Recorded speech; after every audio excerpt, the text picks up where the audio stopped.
Hello everyone, Shri शिवाय नमस्तुभ्यम। कैसे हैं आप सब? आई होप आप सब बहुत अच्छे होंगे, स्वस्थ होंगे, मस्त होंगे। मैं भी अच्छी हूँ। तो जी आज है हमारा दूसरा दिन और अभी मैं आ गई हूँ उज्जैन और हम लोग ले लिए हैं रूम। तो अभी हम होटल में हैं, नहा धो के सब लोग रेडी हो गए। मैं तो वहीं से सीहोर से ही नहा के आई थी, नहा के पूजा वगैरह करके फिर मैं आई। बाबू नहीं नहाई थी क्योंकि वो सुबह सुबह ही का टाइम था। तो अभी होटल में आए हैं, तभी नहाए, नहा के हम लोग रेडी हो गए सब लोग। बस अब निकल रहे थे घूमने के लिए। अभी महाकाल का दर्शन तो शाम के टाइम करेंगे। हर सिद्धि माता का दर्शन भी शाम को करेंगे। बाकी देखते हैं कहाँ पे जाते हैं। उससे पहले पहले खाना खाएंगे क्योंकि लंच का टाइम हो गया है। 1:30 बजे का टाइम है, 11:30 बजे हम लोग पहुँचे हैं और अभी 1:30 बज गया है।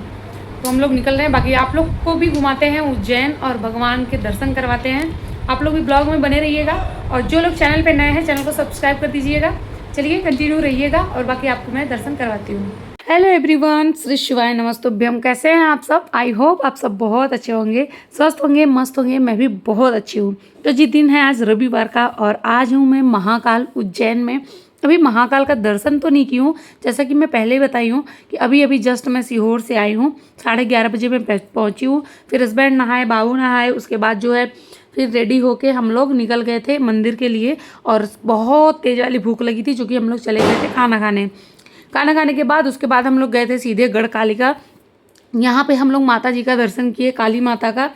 यहाँ पे ये एक शक्ति पीठ है जो कि उज्जैन में है। तो ये माता जी का जो ऊपरी ओट है ना, वो यहाँ पे गिरा है और यहाँ पे जो भी आप मानता मांगते हैं वो भी आपका पूरा होता है गढ़ कालिका में। एक और भी यहाँ की कहानी है कि यहाँ पे जो है हनुमान जी अपना विशाल रूप धारण किए थे, जो कि काली जी डर के वहाँ से भागी थी। तो वहाँ पे उनका कोई अंग गिरा हुआ था, कुछ अंश उनका वहाँ पे छूटा था। तो वहाँ पे फिर मंदिर बना और वहाँ पे पूजा होती है। ये मैं ना दूसरी बार गढ़ कालिका गई थी। मतलब एक बार मैं अभी 1.5 साल पहले मैं उज्जैन गई थी तो हर जगह मैं घूमी थी। ये मैं दूसरी बार उज्जैन में मैं घूम रही हूँ और उज्जैन में है आज मेरा पहला दिन। मतलब 3 दिन से जो मेरी वीडियो है वो ट्रिप की ही जा रही है। आप लोग भी माता जी का दर्शन कर लीजिए। जहाँ पे भी लिखा होता है कि यहाँ वीडियो बनाना या फ़ोटो खींचना मना है, वहाँ पे हम लोग नहीं लेते हैं। बाकी जहाँ पे सब लोग लेते हैं वहाँ पे थोड़ा सा क्लिप मैं भी ले लेती हूँ क्योंकि मैं मतलब ब्लॉग बनाती हूँ तो मैं थोड़ा सा वीडियो मुझे शूट करना पड़ता है आप लोगों को दर्शन कराने के लिए। बाकी जहाँ मना होता है वहाँ हम लोग बिल्कुल भी नहीं करते। यहाँ पे पहले हस्बैंड गए थे बाबू को लेके दर्शन करने के लिए, पूजा करने के लिए। उसके बाद फिर मैं गई थी। उसके बाद जब वहाँ पूजा कर लेते हैं ना तो एक चक्कर मंदिर का लगाते हैं, मतलब परिक्रमा करते हैं। यहाँ पे दीवार पे सब लोग मतलब बहुत ज़्यादा वहाँ पे लिखा हुआ था, जिनका जो भी मुरादें होती हैं वो वहाँ पे अपना मानता लिख देता है, माता जी उनका मानता पूरा करती हैं। बट वहाँ पे ये लिखा था कि यहाँ पे लिखना मना है, लेकिन सब लोग फिर भी लिखते हैं। हो सकता है मुरादें पूरी होती है तभी सब लोग लिखते हैं। फिर वहाँ पे छोटे छोटे मतलब मंदिर थे भोलेनाथ के, जहाँ आप जल चढ़ा सकते हैं।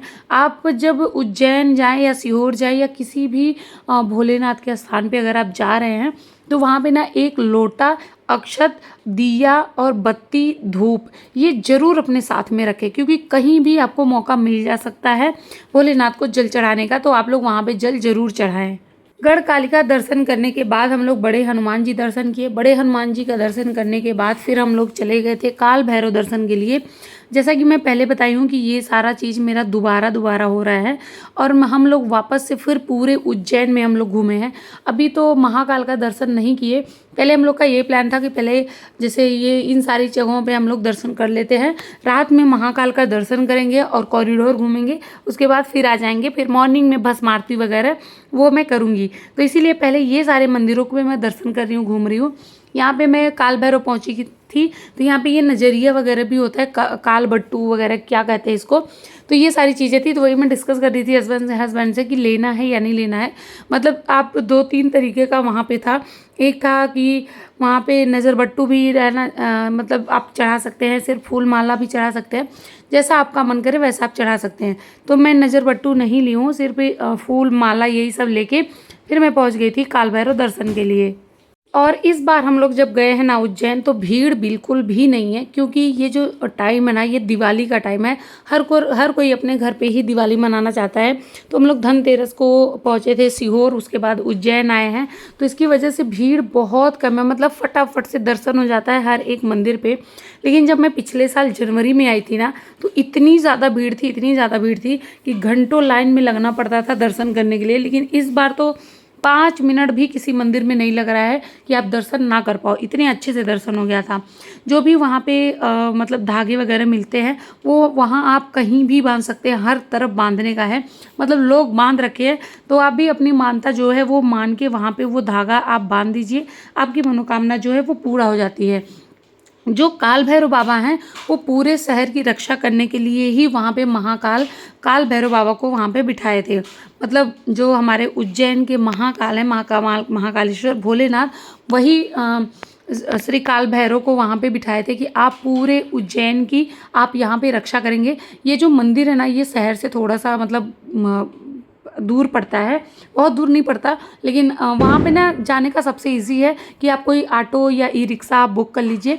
300-400 में ई रिक्शा बुक हो जाएगा, जो कि 4-5 मंदिर पे आपको घुमाएगा, जैसे काल भैरव, गढ़ कालिका, मंगलनाथ मंदिर। तो इन सारी जगहों पे वो आपको घुमा देगा। कुछ मंदिर और हैं जो 400 में ही घुमा देते हैं। तो यहाँ जाने का सबसे इजी तरीका है, सीधे सीधे आप वहाँ पे बुक कर लीजिए गाड़ी। उसके बाद यहाँ पे पहुँच गई थी मंगलनाथ टेम्पल। आज के 1.5 साल पहले जब मैं मंगलनाथ गई थी ना, तो कम से कम 2 घंटे लाइन में लगी थी मैं, तब जाके मंगलनाथ का दर्शन हुआ था।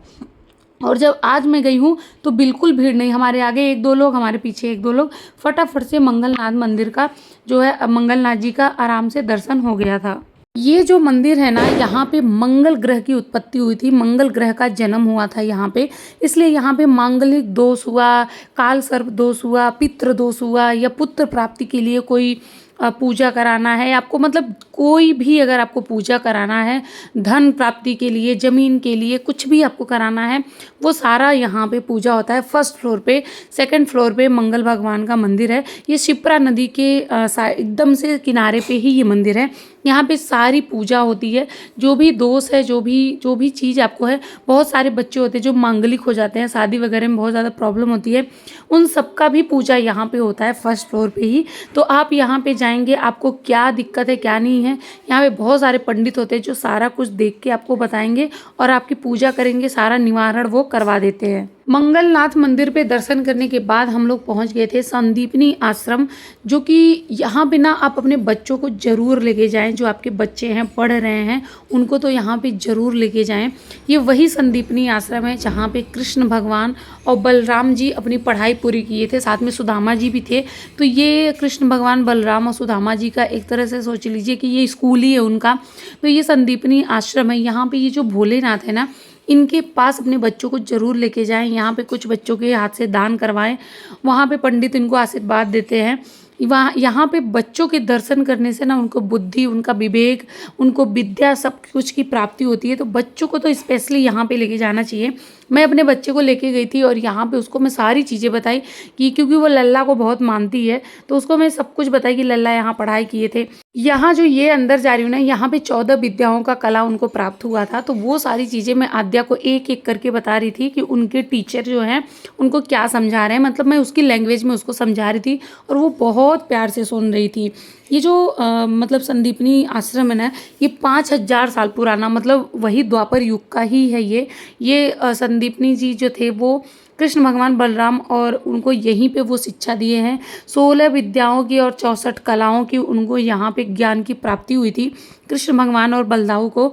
तो यहाँ पे सब कुछ, मतलब यहाँ पे बच्चों को बताने लायक बहुत बहुत ज़्यादा अच्छा था। अगर बच्चे आपको इंटरेस्टेड है ना, तो बहुत ही अच्छी चीज़ें हैं। यहाँ पे एक ऐसे तालाब भी है जहाँ पे अभी मैं आगे दिखाऊंगी उसको, जहाँ पे कृष्ण भगवान अपने स्लेट, जिस पे स्लेट आप लोग समझते होंगे, पटरी होती है, उस पर लिखते थे पहले के समय में। तो वो स्लेट को उसमें वो धोया करते थे, पोछा करते थे। तो वो सारी चीज़ें बच्चों को दिखाई। ये बच्चे बहुत मतलब मेरा बच्चा ना बहुत इंजॉयमेंट के साथ, यहाँ पे सबसे ज़्यादा इंजॉय वो यहीं किया संदीपनी आश्रम में, क्योंकि लल्ला, बलदाऊ और सुदामा जी की कहानी वो पहले से सुनती है और उसको ना लल्ला का स्कूल देखना भी था कि लल्ला स्कूल कहाँ जाते थे। ये जो तालाब है, यहाँ पे जो कृष्ण भगवान थे वो अपने जो स्लेट था वो सारी चीज़ें यहाँ पे धोते थे। यहाँ पे एक शंकर जी का मंदिर है, देखिए मैं यहाँ पे खड़ी हुई हूँ, अपने हस्बैंड को भी बुला रही थी। यहाँ पे पंडित जी जो हैं वहाँ की कहानी बता रहे थे ये भोलेनाथ की, कि क्या इनका क्या कहानी है। यहाँ पे रुद्राक्ष मिलता है कि मतलब पैसे से रुद्राक्ष देते हैं।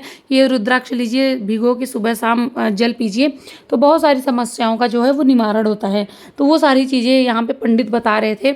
और इसमें इतनी ज़्यादा मछलियाँ थी, मछलियाँ तो छोटी छोटी थी बट थी बहुत ज़्यादा। और मेरे बच्चों को टर्टल हो गया, फिश हो गया, ये सारी चीज़ें बहुत पसंद है, तो इसलिए ये बहुत इंजॉय के साथ में यहाँ पे देख रही थी। और ये जो तालाब है ना, इसको कहते हैं गोमती कुंड, जो कि बहुत सारी इसमें मछलियाँ हैं। और यहाँ पे कृष्ण भगवान ना बहुत अलग अलग नदियों का पानी, मतलब पवित्र जल लाके इसके अंदर डाले थे, ताकि संदीपनी जी को बहुत आसानी से वह सारा जल मिल जाए। जो उनकी 64 कलाएँ थी ना, 64 विद्याएं, सॉरी 16 कलाएं, तो वहाँ पे मैं दिखाई हूँ 64 विद्याएं सारी साइड साइड में लगी हुई थी कि कौन कौन सी विद्याएं उनको प्राप्त हुई थी। और वो यहाँ पे 64 दिन ही रहे हैं। 64 दिन में 64 विद्याओं का ज्ञान और 16 कलाओं का ज्ञान उनको यहाँ पे प्राप्त हुआ था। तो सारा कुछ ऐसे साइड साइड में ही लिखा था। उसके बाद यहाँ पे था कृष्ण भगवान, बलराम और सुदामा जी का आप दर्शन कर सकते हैं। यहीं पे तीनों लोगों का आप दर्शन भी कर सकते हैं। यहाँ जो अभी मैं दिखाई हूँ, यहाँ पे ये तीनों लोग का मतलब मूर्ति थी, तो यहाँ पे आप दर्शन कर सकते हैं। यहाँ पे जो है हम लोग सारा कुछ घूम के फिर मैं यहाँ पे आके बैठ गई थी। यहाँ इमली का पेड़ है। उज्जैन में ना इमली बहुत देखने को मिली, बहुत देखने मिली। फल भी बहुत ज़्यादा लगे हुए थे। यहाँ भी इमली के पेड़ पे बहुत ज़्यादा फल था। और हम लोग यहाँ पे बैठ के थोड़ा सा आराम कर रहे थे। आराम करने के बाद फिर हम लोग निकल गए थे राम घाट के लिए। और जब मैं ऑटो से उतर रही थी ना, उस टाइम पे मतलब मेरे बाबू को ना उसके बम पे बहुत बड़ा फोड़ा हो गया था, जिसकी वजह से उसको बहुत पेन था। ये हमारा टिकट जो है वो पहले से हो रखा था, तो इसलिए हम लोग उसको लेके गए। अगर टिकट बाद में होता तो हम बिल्कुल भी नहीं जाते, लेकिन उस टिकट हमारा पहले से था, तो दवाई वगैरह लेके डॉक्टर को दिखा के लेके गए थे। यही था कि जब उसका दुख जाता था ना तो ज़्यादा दर्द करता था, तो अभी उसका दुख गया था, इसलिए गोदी में उसको मैं लेके चल रही थी।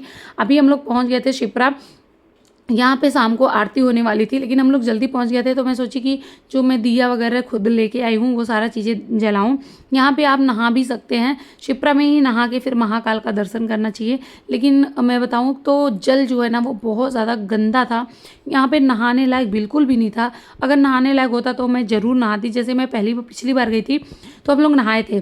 और यहाँ पे भोलेनाथ का बहुत सारा मंदिर है, मतलब 84 भोलेनाथ हैं पूरे उज्जैन में, जो कि यहीं पे मुझे लग रहा है 10-12 भोलेनाथ हैं, जो आप शिप्रा से जल भरिए और भोलेनाथ को अर्पित कर दीजिए। इसीलिए मैं लोटा अच्छा सब कुछ लेके जाती हूँ, क्योंकि उज्जैन में बहुत जगह शिवलिंग मिलती हैं जल चढ़ाने के लिए, पूजा करने के लिए। तो आप जब लेके जाए रहेंगे ना, तो आप अपने इच्छा अनुसार अच्छे से आप पूजा वगैरह कर पाएंगे। यहाँ मैं जल चढ़ा चुकी थी, और अभी जो है बाबू और हस्बैंड ये दोनों लोग जल चढ़ा रहे हैं। और ऐसा कुछ नहीं है कि शाम का टाइम हो गया तो आप जल नहीं चढ़ा सकते या पूजा नहीं कर सकते। ऐसी जगहों पे, तीर्थ स्थानों पे जब भी आप पहुंच जा रहे हैं, जैसा भी आपके पास टाइम हो वैसा आप पूजा करना स्टार्ट कर दीजिए। यहाँ पे जो है जल वगैरह हम लोग चढ़ा चुके थे। उसके बाद जो है शिप्रा को हम लोग दिया मतलब जला रहे थे, क्योंकि ये जो टाइम है ना ये प्रदोष काल होने वाला था और आरती भी शुरू होने वाला था, तो हम लोग को आरती में भी शामिल होना था। तो इसलिए हम लोग यहाँ पे दिया जला चुके थे। बस ये दिया हाथ में लेके मैं वीडियो बना रही थी। बाकी बहुत लोग कमेंट करते हैं कि वीडियो बनाने गई हो या पूजा करने। तो जब हम लोग ऐसे वीडियो बनाते हैं ना, तो पहले पूजा कर लेते हैं विदाउट कैमरा। अच्छे से पूजा करने के बाद फिर हम लोग कैमरे में थोड़ा सा शूट करते हैं, ताकि आप लोगों को दिखा सकूँ, आप लोगों को बता सकूँ कि ऐसे ऐसे ये चीज़ें करनी होती हैं। तो आप लोग प्लीज़ गलत कमेंट करने से पहले एक बार खुद सोच लिया करिए। तो जी यहाँ पे हम लोगों की अपनी पूजा हो चुकी थी। उसके बाद अब हम निकल गए थे आरती के लिए। और यहाँ पे राम घाट में 3-4 जगह आरती होती है। आप कहीं से भी कोई भी आरती आप अटेंड कर सकते हैं। अगर आपको आरती करनी है हाथ में दिया लेके, तो 100 रुपये की थाली दे रहे थे वो लोग। हमें नहीं पता था कि ऐसे मतलब 100 रुपये की थाली है, क्योंकि बत्ती दिया तो हम लेके गए थे। तो 100 रुपये का वो थाली देंगे, उसमें फूल रहता है, दिया रहता है, और जब तक आरती होती है तब तक आप आरती कर सकते हैं। यहाँ पे जो है सबसे पहले होता है आवाहन। आवाहन कम से कम आधा घंटा होता ही है। आरती होने से आधे घंटे पहले से ही स्टार्ट हो जाता है ये मतलब डमरू वगैरह बजाना। उसके आधे घंटे के बाद ही आरती स्टार्ट होती है। तो यहाँ पे आवाहन हो रहा था, और ये मैं दिखा रही थी कि देखिए ऐसे थाली मिली थी 100 रुपये की। अगर आप लोग आरती लेना चाहते हैं तो बस वहाँ पे 100 रुपये आप पे करेंगे, आपको थाली मिल जाएगी और आप अच्छे से एकदम आरती कर पाएंगे। यहाँ पे हम लोग बैठे ही थे और धीरे धीरे लोग आए जा रहे थे और यहाँ पे मैं कर रही थी आरती, मैं और बाबू हम दोनों लोग। इतना ज़्यादा अच्छा लगता है ना, मैं बताऊँ, अगर मुझसे कोई ये बोले ना कि आप कोई ऐसी जगह चलो घूमने जहाँ स्वर्ग हो, ये है वो हो, मैं वहाँ बिल्कुल नहीं जाऊँगी। कितना भी अच्छा व्यू हो, कितना कुछ भी हो, अगर भगवान का दरबार है ना और भगवान का स्थान है, वहाँ मैं जाने के लिए तुरंत तैयार हो जाती हूँ। क्योंकि मैं सोचती हूँ ना कि वहाँ देखने से मुझे क्या मिलेगा, कुछ नहीं मिलेगा, लेकिन भगवान के दरबार में जब जाऊँगी, भगवान का दर्शन करूँगी, तो वहाँ पे मुझे बहुत कुछ मिलेगा। और मेरे दिल को सुकून और शांति ना मेरे भगवान के दरबार में ही आती है, चाहे वो कहीं भी हो। मेरा मतलब मैं बताऊँ, हफ्ते में 2 दिन 3 दिन मैं इस्कॉन टेम्पल जाती हूँ, एक दिन छोड़ के एक दिन मैं रोज़ मंदिर में जाती हूँ शाम को आरती के लिए। जबकि मैं इतनी ज़्यादा बिज़ी होती हूँ, उसके बाद भी मैं टाइम निकाल लेती हूँ शाम को मंदिर जाने के लिए। बाकी पूजा पाठ तो मैं करती ही करती हूँ। वहाँ से रामघाट से उसके बाद फिर हम लोग आ गए थे हरसिद्धि। हरसिद्धि 7 बजे तक आरती स्टार्ट हो जाती है, जो कि बहुत भव्य आरती होती है।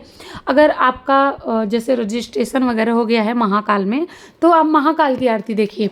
लेकिन मतलब दोनों ना सेम टाइम पे ही वहाँ पे आरती होती है, हरसिद्धि में और महाकाल में। तो अगर आपका वहाँ पे मतलब रजिस्ट्रेशन वगैरह है, पैसे वगैरह आप दे रखे हैं, तो महाकाल की आरती आप लाइव देख सकते हैं। नहीं तो महाकाल की आरती वैसे टीवी एलईडी में ही दिखती है, लेकिन जो हरसिद्धि माता की दर्शन आरती होती है, वो तो आप लाइव देख सकते हैं। वहाँ कोई एलईडी नहीं है, वहाँ कोई फीस नहीं लगती। यहाँ पे हम लोग वहाँ से सीधे पहुँच गए थे हरसिद्धि, क्योंकि हम लोग को हरसिद्धि का दर्शन करना, आरती करना ही था।